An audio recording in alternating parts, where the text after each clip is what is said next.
तो इस अहम मसले पर हमारे साथ जो मेहमान मौजूद है, सबसे पहले उनका तारुफ करवा दो। हमारे साथ में जयप्रकाश सिंह जी, जो कि कांग्रेस पार्टी की तरफ से इस चर्चा में शामिल, आपका स्वागत है। शमशेर सिंह जी हमारे साथ इस वक्त मौजूद है, जो कि भारतीय जनता पार्टी की ओर से, और हमारे साथ विवेक शेट्टी, जो कि राजनीतिक विशेषज्ञ है, ये हमारे साथ इस चर्चा में शामिल है।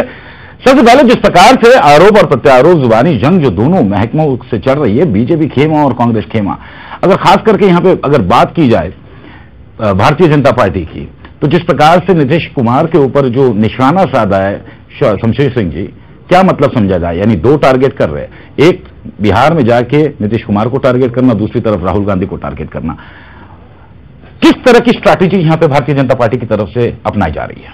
नहीं, स्ट्रैटेजी इसमें यही है जी, जो सच्चाई है जी, जो हकीकत है जी, जो 9 पार्टियां 11 पार्टियां आके उसमें हर लोग प्रधानमंत्री के दावेदार हैं जी, तो यह सब जनता के सामने रखना जरूरी है। लेकिन राहुल गांधी कहते हैं कि भ्रष्टाचार में बीजेपी नंबर 1 है, जब उनकी सरकार थी। नहीं, भ्रष्टाचार में नंबर 1 कौन है ये जनता जानती है और जनता पहचानती है जी। तो उसमें राहुल गांधी हमें कहें, हम राहुल गांधी कहें, बहुत फर्क नहीं पड़ता है। फर्क वो पड़ता है कि जनता क्या कर रही है। आज जनता ने मान लिया है कि सबसे भ्रष्ट कांग्रेस सरकार है, सबसे भ्रष्ट कांग्रेस नेता है। स्विस बैंकों में कांग्रेस का खाता है, स्विस बैंकों में कांग्रेस नेताओं का खाता है, पैसा जमा हुआ है, लाखों करोड़ देश का पैसा यहाँ से ले जाकर वहां जमा किया है। ये जनता जान रही है, आज सारे वेबसाइट पे, यूट्यूब पे, सब पे जानकारी उपलब्ध है, तो उसमें कहने की जरूरत नहीं है। सच्चाई सच्चाई होती है, सच्चाई छुप नहीं सकती बनावट के उसूलों से। चलिए, बनावट के उसूलों से सच्चाई छिप नहीं सकती, लेकिन सिंह साहब, कितनी सच्चाई है, कितनी ईमानदारी है इस आरोप के पीछे? मैं चाहूंगा थोड़ा सा संक्षेप में आप इसको बयां तो करें कम से कम, कि क्या कांग्रेस पार्टी के ऊपर जो आरोप लग रहे हैं, क्या कांग्रेस पार्टी इस वजह से बैकफुट गई है कि पिछले 10 सालों की सरकार के दौरान जो भ्रष्टाचार का जो एक लंबी चौड़ी फेहरिस्त यहां पे आ गई है, चाहे वो 2G हो, चाहे CWG हो, कॉमनवेल्थ गेम्स हो, या फिर जिस प्रकार से कई सारे कोलगेट का एक मसला आया था, लगता है आपको कि ये तमाम चीजें सुरक्षा का एक बिंदु यहां पर है? कई सारे ब्लास्ट हुए हैं जिसके सुरक्षा को लेकर कांग्रेस सीरियसनेस यहां पे नहीं दिखा पाई है। तीसरी तरफ महंगाई, इन्फ्लेशन, क्या ये तमाम चीजें आज कांग्रेस को बैकफुट पे ढकेल रही है? प्रशांत जी, आपने सही कहा। मैं चाहूंगा यहाँ पे जयप्रकाश सिंह जी इसका जवाब दें। देखिए, कांग्रेस पार्टी भ्रष्टाचार जी और आतंकवाद जी को बर्दाश्त नहीं करती है। और महंगाई, यह जो पेट्रोल डीजल के भाव जी अंतर्राष्ट्रीय भाव के कारण जो पड़ता है, इसकी वजह से महंगाई पर एक पड़ता है जो अंतर्राष्ट्रीय भाव के कारण मजबूरी है। चलिए, क्रूड ऑयल महंगा होता है, मैं मान सकता हूं, लेकिन अगर भ्रष्टाचार, आतंकवाद पर बात है तो कांग्रेस पार्टी प्रतिबंध लगाती है, जिसको कांग्रेस पार्टी अपने पार्टी से निकाल देती है किसी भ्रष्टाचार के काम में, उसको बीजेपी उसको स्वीकार करती है और उनके लिए वो बहुत अच्छा आदमी हो जाता है। और इनको जो लोग अभी गाली दे रहे हैं, अपशब्द बोल रहे हैं, उन लोगों को अब ये अपने पार्टी में शामिल कर रहे हैं, अपमानित होकर के भी। रामविलास पासवान जैसे आदमी जो इनको बार बार कहे कि ये गोधरा कांड करवाए, इनके साथ नहीं रहना चाहिए, ऐसे लोगों को अपने साथ शामिल कर रहे हैं। तो क्या ये कुछ है करीब करने से कहीं ना कहीं आडवाणी जैसे सीनियर आदमी को शिष्टाचार से दूर कर दिया गया। इनके यहाँ अभी मुरली मनोहर जोशी की सीट पर प्रधानमंत्री के उम्मीदवार को खड़ा किया जा रहा है ताकि सुरक्षित उस सीट पर जीत के आ सके।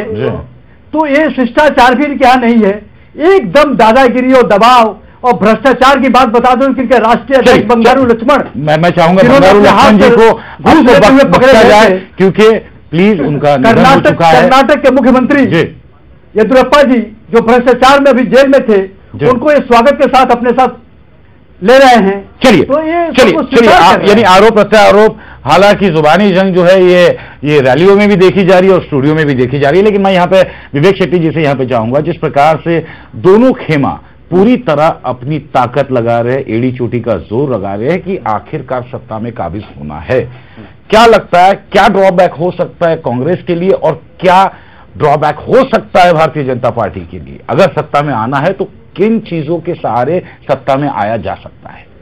सबसे पहले प्रशांत जी, एक आम शहरी के माध्यम होने के नाते मैं एक संदेश यहाँ जरूर इन दोनों पार्टियों को देना चाहूंगा कि ये विश्व का सबसे बड़ा लोकतंत्र है और सबसे बड़ा लोकतंत्र का सबसे बड़ा चुनाव है ये। तमाम लोग जो दुनिया भर के लोग हैं उनकी नजर इस चुनाव पे टिकी हुई है।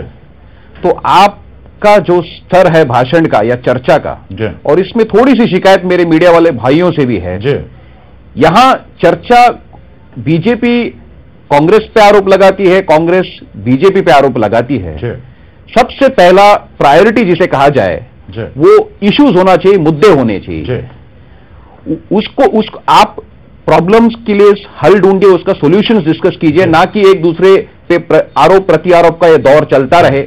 लोग एक किनारे हो गए, ये दोनों चाहे टेलीविजन के स्टूडियो हैं या कोई रैली है, सब में आरोप प्रत्यारोप का दौर ही चल रहा है। लेकिन बेसिक फॉर्मेट यही है कि जिस प्रकार से विवेक, मैं आपकी बात से पूरी तरह सहमत इसलिए हूं क्योंकि मसला यह है कि हर पार्टी अपना एजेंडा जरूर तैयार करती है कि यदि अगर आप हमें सत्ता देंगे तो हम ये चीजें करेंगे, लेकिन कथनी और करनी में यहां पे जमीन आसमान का फर्क है। बिल्कुल सही है। तो अगर भारतीय जनता पार्टी से अगर मैं ये पूछूं या शमशेर जी मैं अगर आपसे पूछूं, किन मुद्दों के सहारे आज आप जनता के बीच में जा रहे हैं, कौन से वो अहम मसले?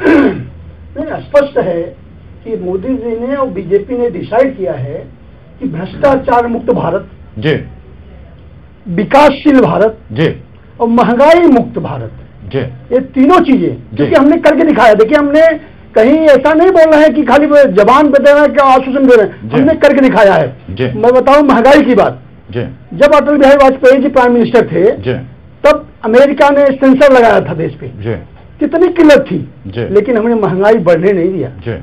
हम वो समय भी याद है कि हमारा देश, भारत देश दूसरे को कर्जा देता था, अटल बिहारी वाजपेयी को समय है, तो हमने वो करके दिखाया है। विकास की बात करें, विकास में भी चाहे वो स्वर्णिम चतुर्भुज योजना हो, चाहे विकास, देखो आज लोग मांग कर रहे हैं कि नदियों को जोड़ना चाहिए, और हमारा मध्य प्रदेश सरकार ने किया है। लेकिन मेरा एक सवाल यह है आपसे, बोलिए, कि 15 साल पहले आपकी सत्ता थी जी, 15 साल में आज जमीन आसमान का अंतर आ गया है। बिल्कुल। इस गैप को फिलअप करने के लिए कोई ब्लूप्रिंट होगा, है ना, जिसके तहत कि ये हो सकता है, ये हो सकता है, ये हो सकता है। हाँ, बिल्कुल। सिर्फ कहने में, क्योंकि उसे वास्तव में इम्प्लीमेंट करना ये बहुत मुश्किल होता है। बिल्कुल सही बात। नहीं, इसमें सबसे बड़ी बात पसंद ये है कि एक जो मुद्दा है ब्लैक मनी का, चाहे वो देश में हो चाहे विदेश में हो, उस बात को मोदी जी ने स्पष्ट लिया है कि जो ब्लैक मनी है पहले उसको खत्म करना चाहिए। उसमें रामदेव बाबा का भी अपना लेकिन सर मैं यहाँ पे करेक्ट करना चाहूंगा, स्विस बैंक ने सीधे सीधे कहा है हम किसी नहीं देंगे, ये हमारी टॉप प्रायोरिटी और सिक्योरिटी रीजन। भले नहीं हो, लेकिन जब मजबूत सरकार आएगी, ये सरकार तो मजबूत है। आप वादा करते हैं कि काले धन पे आप बहुत सीरियस? काले धन पे बिल्कुल सीरियस है, एक पैसा लगेंगे। यदि अगर आप सीरियस है तो यहाँ पे जयप्रकाश सिंह जी, कांग्रेस आपकी सत्ता है, अगर काला धन या भ्रष्टाचार से आप भी निजात पाना चाहते हैं, जैसे कि आपने एक्शन लिए, जितने घोटाले किए उन लोगों के ऊपर कार्रवाई तो हुई है, तो फिर ये सीरियसनेस कांग्रेस में क्यों नहीं, इतने सालों में अब तक का काला धन क्यों नहीं आ पाया? क्या इसके ऊपर वर्कआउट क्यों नहीं किया गया? यहाँ भ्रष्टाचारियों के ऊपर कार्रवाई किया गया, आतंकवादियों के ऊपर कार्रवाई किया गया, अफजल गुरु को फांसी दी गई, उस कसाव को फांसी दी गई, उस सुप्रीम कोर्ट में। यह कांग्रेस पार्टी केवल गरीब और निचले तबके के लोगों के लिए काम करती है। आज झोपड़पट्टी से लेकर के गरीब लोग जो 59,000 के नीचे है, उनको सस्ते दर में अनाज देना। यदि आप वही बात बोल रहे जो राहुल गांधी ने आज रैली में कहा है, नहीं, जो है गरीबों की लड़ाई लड़ रहे हैं। हाँ, गरीबों की लड़ाई, कांग्रेस पार्टी गरीबों की लड़ाई लड़ती है। और आपको बता दूं, माननीय अटल बिहारी वाजपेयी जी की सरकार थी, महंगाई की वजह से ही उनकी सरकार गई। उस समय 40 और 60 रुपए किलो कादा बटाटा 40 रुपए 60 रुपए, हालांकि रुला दिया था उस वक्त। खैर हम इतने डिटेल में नहीं चलते यहाँ पे। विवेक जी, यहाँ पे मैं आपसे जरूर यहाँ पे जानने की कोशिश करूंगा जी, बीजेपी एक इतनी विशाल पार्टी है जिसकी नींव अटल बिहारी वाजपेयी ने रखी है, जिसकी नींव में बराबर के हिस्सेदार है लाल कृष्ण आडवाणी। बिल्कुल सही। आज जो पूरा ओवरऑल सिनारियो ये हो रहा है कि आर्मी, बिल्कुल सही, यानी बीजेपी को, पूरी पार्टी को सिर्फ एक इंसान लीड कर रहा है फ्रंट लाइन। बिल्कुल सही है। इनके लीडरशिप में जो तमाम दिग्गज नेता है, ये कहीं ना कहीं है ना मिस आउट हो रहे हैं। क्या रीजन हो सकता है इसके पीछे? नहीं, सबसे अहम बात इसमें यह है कि नरेंद्र मोदी जी जी एक मास लीडर के स्तर पर बीजेपी पार्टी में उभर कर आए हैं जी। इसके कुछ उनकी अपनी व्यक्तित्व की जो ग्रोथ हुई है जी और उनकी अपनी जो एक छवि बनी है मतदारों के बीच में, जी वो वाकई ही कहीं ना कहीं बीजेपी को काफी मदद कर रही है, पहली बात है। दूसरा बड़ा नुकसान जो बीजेपी को आगे चल के होगा जी कि सेकंड लेवल ऑफ लीडरशिप नहीं रहेगा जी। एक लॉन्ग टर्म ग्रोथ के लिए कलेक्टिव लीडरशिप की जरूरत है जी। आप चाहे एक बड़ी बिजनेस ऑर्गेनाइजेशन चलाए, कोई पॉलिटिकल पार्टी चलाए, आप एक सेकंड लेवल ऑफ लीडरशिप यहां इनका जो प्रभाव रहा है इस वक्त जो देखने में आ रहा है, सेकंड लेवल ऑफ लीडरशिप बिल्कुल खत्म हो चुकी है बीजेपी में। ये वर्चुअली एक वन मैन आर्मी हो चुकी है और जिस तरह से वो लोग ये चुनाव कैंपेन को चला रहे हैं उससे भी लग रहा है कि सारा जो फोकस है वो नरेंद्र मोदी जी पे। बिल्कुल बिल्कुल। यहां पर जिस प्रकार से जयप्रकाश सिंह जी, सवाल ये उठता है कि हालांकि यहां पे भारतीय जनता पार्टी के खेमे की अपनी स्ट्रैटेजी, लेकिन जहां तक अगर कांग्रेस की बात करूं यहां पर, तो कहीं ना कहीं कांग्रेस खुद आज इतने साल सत्ता में रहने के बावजूद आज उन्हें डिफेंड करना पड़ रहा है। क्या इसके पीछे का क्या रीजन है? यानी पूरी ताकत लगाई जा रही है कि किसी भी सूरत हाल में वो राहुल गांधी को प्रधानमंत्री बनते हुए देखना चाहते हैं। ऐसी बात नहीं है जी। ऐसा देखना चाहते जी तो माननीय मनमोहन सिंह जी जो बने जी उस समय भी बन सकते थे जी, और आज भी घोषणा किया जा सकता था जी। लेकिन आज भी संसदीय दल जब बहुमत में आएगी जी तो उस समय घोषणा किया जाएगा जी। और माननीय राहुल गांधी जी को ज्यादा लोग चाहते हैं इसलिए उनका नाम चर्चे में चल रहा है। लेकिन राहुल गांधी जी का भी कहना है कि जब संसदीय दल बैठेगी और जिसको चुनेगी वो चुना जाएगा। यहाँ तानाशाही नहीं है। आपको बता दूं कि भारत के लिए बहुत बड़ा खतरा हो जाएगा। हिटलर जैसा आदमी आ जाएगा जो अपने पार्टी में अपने वरिष्ठ को नहीं मान रहा है। अटल बिहारी वाजपेयी जी की बात नहीं माना जो बोले राजधर्म करिए, अडवाणी जी की बात नहीं मान रहे हैं, उनको साइड कर दिए। आज मुरली मनोहर जोशी जी के सीट पर जबरदस्ती लड़ने जा रहे हैं, उनको साइड कर रहे हैं। अपने पार्टी में क्या जवाब है आपके पास में? क्या जवाब है? अगर आ गए तो पूरे देश में हिटलर हो जाएगा। क्या जवाब होगा इसका? एकदम बहुत बड़े भाई है। मैं बता रहा हूं उनको कि देश को नुकसान उठाना पड़ेगा। कांग्रेस की संस्कृति रही है कि गांधी परिवार के बाद किसी को जानती नहीं, मानती नहीं। पहली बात है। आज सोनिया गांधी भले ही यूपीए चेयरपर्सन हो लेकिन वो प्राइम मिनिस्टर तो नहीं है, लेकिन प्राइम मिनिस्टर को उंगली पर नचाती है सबने देखा है। राहुल गांधी प्राइम मिनिस्टर के भी प्रस्ताव को, कैबिनेट के प्रस्ताव को भी फाड़ के फेंक देते हैं। इसका मतलब सीधे सीधे साफ है कि सोनिया और राहुल के अलावा कांग्रेस में कोई बचा ही नहीं है। चलिए आपके हिसाब से स्पष्ट बात है। इसलिए जब काजी इस पे आप बोल नहीं सकते हो। जनता देखी है, जनता जानती है। यहाँ पे विवेक जी आपसे एक बहुत ही अहम सवाल पूछूंगा। जिस प्रकार से वन मैन आर्मी की हम लोग जो डिस्कशन कर रहे थे, मुझे याद है जयप्रकाश नारायण जी ने जब क्रांति लाई थी, बिल्कुल it was a one man leadership, लेकिन उस वन मैन लीडरशिप का जो हश्र था वो भी लोगों ने देखा। उसके बाद इमरजेंसी हुई, उसके बाद में फिर दोबारा कांग्रेस कम बैक की है जी। मनोहर सिंह लोहिया के बारे में भी अगर बात किया जाए तो ये भी एक बहुत बड़ा एक टर्नआउट था हिस्ट्री के लिए, इतिहास गवाह है। फिर क्या ये समझा जाए कि हिस्ट्री रिपीट्स इट? फिर जिस प्रकार से वन मैन आर्मी की तरफ यहां पे देखा जा रहा है, नरेंद्र मोदी को थर्ड फ्रंट लगा रही है या कांग्रेस लगा रही है? जी कहीं ना कहीं ये मैं मानता हूं कि भारतीय राजनीति में जी ये जो चुनाव रहेंगे जी ये एक टर्निंग पॉइंट रहेगा जी। टर्निंग पॉइंट मैं इसलिए बोल रहा हूं कि इस बार भी अगर एक फ्रैक्चर्ड मैंडेट मिलता है जी, कोई सिंगल पार्टी को क्लियर सरकार बनाने की बहुमत नहीं मिलती है, चाहे वो बीजेपी हो या चाहे कांग्रेस हो, तो शायद आने वाले 10 या 20 साल तक ये ट्रेंड इसी तरह चलता रहेगा। और उस परिस्थिति में अगर वन मैन आर्मी जिसको आप कहते हैं आज नरेंद्र मोदी जी, एक सिंगल मैन के ऊपर जो सारी लीडरशिप चल रही है, जो सारी रणनीति चल रही है बीजेपी की, वो बड़ा ही डेंजरस हो सकता है। बिकॉज जरूरी नहीं कि वो इंसान या वो एक शख्स सभी को पसंद आए। कोएलिशन पार्टनर्स की जहां तक चर्चा हो या कोई और हमारे सहयोगी दल हो, सभी को वो एक्सेप्टेबल हो, ये जरूरी नहीं है। तो ये ट्रेंड अगर एक ही आदमी पे आपका, जैसे अगर हम कहें कि इंडियन क्रिकेट टीम में सारा भार हम तेंदुलकर के ऊपर ही डाल दें या महेंद्र सिंह धोनी के ऊपर ही डाल दें, उसने अगर बैटिंग की तो ही हमारी टीम जीतेगी, तो ये टीम के लिए बड़ा ही हानिकारक एक परिस्थिति होगी आने वाले सालों में कि एक ही इंसान पे सारा निर्भर है। बिल्कुल बिल्कुल। और मुझे लग रहा है जो ये अभी ट्रेंड इस वक्त भारतीय राजनीति में जो ट्रेंड चल रही है, कोएलिशन गवर्नमेंट्स का जमाना है, कोएलिशन पार्टनर्स, सहयोगी दल को लेके आपको सरकार चलाना पड़ेगा, और इस इलेक्शन में जो मैंडेट आएगा ये भी शायद इसी दिशा में इशारा करेगा। यहाँ पर अगर जब शमशेर सिंह जी, मैं अगर आपसे पूछूं क्या आप विवेक की बातों से इत्तेफाक रखते हैं? प्लस और एक बात, जिस प्रकार से अगर बात की जाए गठबंधनों की, तो हालांकि पंजाब के अंदर शिरोमणि अकाली दल के साथ में आपका गठबंधन है, महाराष्ट्र में शिवसेना के साथ में, लेकिन शिवसेना में भी जिस प्रकार से भारतीय जनता पार्टी का जो इतने सालों का गठबंधन रहा है, मनसे ने कहीं ना कहीं उसके अंदर सेंध लगाई है। रिश्तों में खटास यहाँ पे दिखाई दे रही है। दूसरी तरफ रिश्तों में खटास आपको बिहार में दिखी है, जहां पर खुद नीतीश कुमार अलग हो गए। तीसरी बात ये कि आप फिर नरेंद्र मोदी जी, ये तमाम चीजें जो कुछ चल रहा है, मनमुटाव, क्या इससे वो उभर भी पाएंगे जिस प्रकार से स्पेकुलेशन की जा रही है वन मैन लीडरशिप की? नहीं, विवेक जी ने जो कहा है जी कि फ्रैक्चर मैंडेट जी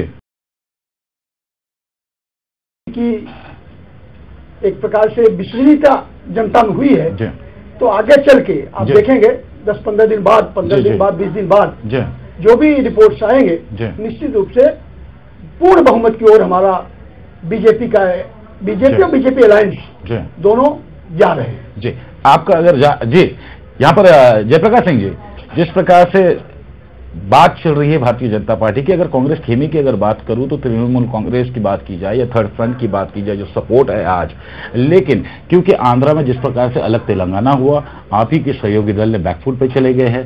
दूसरी तरफ यहां पर राहुल गांधी के ऊपर पूरा का पूरा जिम्मा सौंपा गया है कि आप फ्रंट लाइन से लीडरशिप करेंगे। तो लगता है कि और भी जो दिग्गज नेता है कांग्रेस में, उनको आज यूटिलाइज नहीं किया जा रहा है, और अगर नहीं किया जा रहा तो इसकी वजह क्या है? नहीं, यूटिलाइज सबको किया जा रहा है जी, मसलन और राहुल गांधी और गांधी परिवार जी की इसलिए विशेषता कांग्रेस पार्टी में है जी कि उनकी जो बलिदान है जी, आज महात्मा गांधी की जो नाथूराम गोडसे जी ने मारा जी, और महात्मा गांधी का हत्या करने के बाद उनके आराध्य देव अगर बीजेपी के हैं तो नाथूराम गोडसे हैं, जिन्होंने महात्मा गांधी का हत्या किया। यही बात राहुल गांधी जी कहते हैं। इंदिरा गांधी जी की हत्या हुई, उनके जो अपराधी थे उनका केस बीजेपी के उपाध्यक्ष उस समय के जो थे वो उनका केस लड़ रहे थे। हालांकि माननीय अटल बिहारी वाजपेयी पीछे की बात है, देश के प्रधानमंत्री का केस, चलिए ये काफी पीछे की बात है, हम लोग इसमें ना घुसते, मेरे ख्याल से हम लोग फोकस करेंगे। ये जो स्ट्रैटेजी है, ये गांधी परिवार को कांग्रेस पार्टी के लोग ज्यादा मानते हैं और देश के लोग ज्यादा मानते हैं कि उनका जो बलिदान है, आप बलिदान है उसको याद करते हुए। चलिए अगर ये चीजें है यहाँ पे विवेक जी, अगर हम ग्रासरूट रियलिटी की यहाँ पे बात करें तो सबसे बड़ा फोकस इस इलेक्शन का होगा युवा पीढ़ी। बिल्कुल सही है, जो पहली बार अटेम्प्ट करेगी, ऐसी युवा पीढ़ी काफी बड़ी तादाद में है। लगभग हमारा देश जो है 60 से 70% युवाओं का देश है। अब ऐसे में युवा की जो मेंटालिटी है, युवा जो सामने तस्वीर देख रहा है, वो अच्छी है या बुरी, ये युवा तय करेगा। लेकिन युवा मतदानों के ऊपर न केवल कांग्रेस, न केवल बीजेपी, न केवल थर्ड फ्रंट, हर एक पार्टी उसके ऊपर आंख लगा के बैठी हुई है। तो लगता है आपको कि अगर देश की तस्वीर अगर कोई बदलने का मादा रखता है तो वो यही युवा वोट बैंक होगा? जी, बिल्कुल सही कहा आपने प्रशांत जी कि युवा पीढ़ी का जो किरदार है इस चुनाव में बहुत महत्वपूर्ण रहेगा जी। और आप चाहे किसी भी तरह का आप चाहे वो व्यापार की दुनिया में आप देखें जी, जो ट्रेंड्स सेट होते हैं जी, वो युवा पीढ़ी से वही ट्रेंड सेट करते हैं जी, उन्हीं को फिर बाकी सब लोग भी फॉलो करते हैं। मुझे लगता है कि राजनीति में भी ऐसा ही एक दौर है जहां युवा पीढ़ी का किरदार सबसे महत्वपूर्ण रहेगा। और इसका एक प्रमाण आपको इस बात से भी मिलता है कि आप अगर देखोगे, चाहे वो नरेंद्र मोदी जी हो, चाहे वो राहुल गांधी जी हैं, चाहे वो कोई भी बड़े पार्टी के बड़े लीडर क्यों ना हो, सभी लोग सोशल मीडिया पे अभी इस चुनाव में बहुत एक्टिव हो चुके हैं। और सोशल मीडिया के माध्यम से ये लोग कहीं ना कहीं यूथ को ही टैप करना चाहते हैं, उनका संदेश है वो युवा पीढ़ी तक पहुंचाना चाहते हैं। तो युवा पीढ़ी का किरदार बहुत महत्वपूर्ण रहेगा। एक छोटी सी बात मैं और कहना चाहूंगा इस वक्त प्रशांत जी की अभी जो चर्चा, ये दौर जन्मभूमि का नहीं है, ये दौर है कर्मभूमि का। आपका जन्म किस परिवार में क्यों ना हुआ हो, कहाँ कोई खास जगह पे क्यों ना हुआ हो, ये वो दौर अभी खत्म हो चुका है। जन्मभूमि का महत्व अभी खत्म हो चुका है। अभी ये दौर है कर्मभूमि का। आपको कर्म, आप जो कर्म करोगे उसी का फल मिलेगा। यानी विवेक, सीधे सीधे तौर पे आपने वो इशारा किया है यहाँ पर इस चर्चा में कि यानी आप भले ही किसी भी रिस्पेक्टेड रिलीजन से बिलोंग करते हो, अब वो रिलीजन की अब वो वोट बैंक आपकी नहीं रही है। बिल्कुल सही, सीधा इशारा आप दे रहे हैं जी। यहाँ पर जयप्रकाश सिंह जी क्या जवाब देना चाहोगे इसके ऊपर? क्या ये होने वाला है? आप इसे मानते हो? क्या आप विवेक की बात से इत्तेफाक रखते हो? कर्म की बात मैं मानता हूँ जी। जन्म तो हो गया सबका, और हमारे कर्म ही बाकी है। हमारे नेता जुआ के ऊपर सबकी नजर जो है जी, वो युवक के साथ जाएंगे जी, और राहुल गांधी जी से युवक जी दूसरे उम्मीदवार नहीं है जी। और जिस तरह से लोग उनके साथ जुड़ रहे हैं राहुल गांधी जी के साथ, उनको समर्थन दे रहे हैं, इसलिए जितने युवक हैं भारी मात्रा में राहुल जी के साथ। यहाँ पे शमशेर जी क्या कहना चाह रहे हैं आप? बिल्कुल विवेक जी के बात से 100% में सहमत हूँ और उनके बात से इत्तेफाक रखता हूँ। उन्होंने जो इशारा किया है कि पहले लोगों को आपने भटका लिया है, पहले जाति, भाषा, प्रांत, इस मामले में लोगों को भटकाया है, धर्म के मामले में भटकाया है, लेकिन अब भटकाएंगे नहीं, क्योंकि युवक जो है शिक्षित हो गया है, युवक आज इंफॉर्मेशन टेक्नोलॉजी में आगे हो गया है, वो सारी बातों को, सारी चीजों को अंदर तक लोगों, नेताओं की बातों को जानता है, इसलिए वह एक स्थायी रूप से समर्थन देगा। निश्चित रूप से विवेक के बात से मैं सहमत हूँ। चलिए विवेक जी, जिस प्रकार से आपने जिक्र किया है, ये अलग बात है कि आज हम 21वीं सदी में आज टेक्नोलॉजी का फायदा उठाया जा रहा है, जिसके जरिए एक सोशल नेटवर्क इतनी बड़ी तादाद में खड़ा हुआ है जी, जो कम से कम लोगों को अलर्ट तो कर रहा है जी। ये टेक्नोलॉजी का फायदा समझिए या वक्त का तकाजा, क्योंकि यदि अगर ये टेक्नोलॉजी शायद 10 या 20 साल पहले होती तो शायद हमारा सिनारियो ही कुछ अलग होता। बिल्कुल बिल्कुल जी। तो क्या आप इस बात से इत्तेफाक रखते हैं कि वक्त आ गया, let's go with the technology? जी, इसकी तो मेरे ख्याल से दो राय होने की कोई संभावना है ही नहीं जी। एक बहुत खूबसूरत कहावत है अंग्रेजी में जिसको कहते हैं कि if you don't adapt to change you will be swept away by the change. तो बदलाव के साथ आपको बदलना पड़ेगा, नहीं तो आपको हटा दिया जाएगा जी। तो इसका तो कोई दो राय है ही नहीं। और कहीं ना कहीं मैं मानता हूं कि इस मामले में कम से कम हमारे जो भारतीय नेता हैं वो ट्रेंड को अच्छी तरह समझ चुके हैं। वो सभी लोग उस जगह पे भी कब्जा करने का उनका पूरा प्रयास चल रहा है कि उस स्पेस में भी हमारी ही चर्चा हो, हमारी ही संदेशा लोगों तक पहुंचे। तो बिल्कुल कई बार उनका नाम लेके अखबारों में छपा है कि इनके पास ट्विटर आर्मी है, इनके पास फेसबुक आर्मी है, इनके पास फलाना आर्मी है। तो ये इसकी कोई दो राय है ही नहीं। आपको इस माध्यम का पूरा लाभ और इसका पूरा फायदा तो लेना ही पड़ेगा। और इसी के वजह से दुनिया अभी छोटी होती जा रही है। आपको जो संदेशा पहुंचाने में कई घंटे लगते थे, अब 2 सेकंड में पहुंच जाते हैं। चलिए, आसानी से पहुंच जाते हैं। लेकिन क्या नेताओं की बात, क्या पक्षों की बात, पक्ष अध्यक्षों की बात या लोगों तक का पहुंच रही है? और अगर पहुंच रही है तो मैं चाहूंगा शमशेर जी, बीजेपी की तरफ से वो कौन से अहम बिंदु है जिसको लेके बीजेपी सीरियस है? अगर उनके हक में तमाम चीजें जाती है, वो कौन से मुद्दे हैं जिसके ऊपर बीजेपी गौर करना चाहिए? संक्षेप में सर, मेरे पास वक्त की पाबंदी। युवाओं का ना जी नहीं, आपके पूरे मैं उस चीज की बात कर रहा हूँ जो आपका फोरम है। विषय पे जो भी हम मुद्दे लेके चल रहे हैं, भ्रष्टाचार, महंगाई और जो युवाओं में एक बेरोजगारी निराशा आई है, उसमें उनमें विश्वास उत्पन्न करना कि आप देश के धरोहर हो और आपके माध्यम से आपका विकास होगा तो देश का विकास होगा। यही युवाओं को मैं संदेश देना चाहता हूँ। आखिरी में वन लाइन में जयप्रकाश सिंह जी क्या कहेंगे? कांग्रेस क्या कहना चाहती है? दोबारा, कांग्रेस शुरू से बीजेपी की तरह नहीं कि ये प्रांतवाद, भाषावाद, कांग्रेस क्या कमिट करना चाहती है? प्रांतवाद, भाषावाद कमिटमेंट चाहती है। प्रांतवाद, भाषावाद, जाति धर्म की लड़ाई कांग्रेस पार्टी नहीं लड़ती है, और गरीबों की लड़ाई कांग्रेस पार्टी लड़ती है और गरीबों के लिए सब काम करती है और करती रहेगी। चलिए, बहुत बहुत शुक्रिया आप तमाम मेहमानों का। जयप्रकाश सिंह जी आपका शुक्रिया, शमशेर जी आपका शुक्रिया, विवेक जी आपका भी बहुत बहुत शुक्रिया, आप इस चर्चा में शामिल हुए। लेकिन एक बात यहाँ पे जरूर यहाँ पर निकल के आई है कि भले ही जुबानी जंग रैलियों में हो, लेकिन आरोप प्रत्यारोप का दौर जो है ये बदस्तूर जारी है, चाहे वो कांग्रेस खेमा हो या फिर भाजपा खेमा हो। दोनों तरफ से लड़ाई बिल्कुल बराबर लड़ी जा रही है। क्या इस लड़ाई का फायदा होगा? क्या थर्ड फ्रंट होगा, या भारतीय जनता पार्टी होगी, या फिर कांग्रेस होगा। गणित ये तय करने वाले आप जनता जनार्दन हैं। आप ही ये निर्णय ले सकते हैं कि आप किसको बेहतर मानते हो और किसकी सरकार में आप पूरी तरह सक्षम, सुरक्षित और कहीं ना कहीं आपकी उनकी उम्मीद जो उनसे बनी हुई है उस उम्मीद पे वो खरा उतरेंगे, क्योंकि आप ही सरकार बनाएंगे। तो जनता जनार्दन के पास ये सवाल है।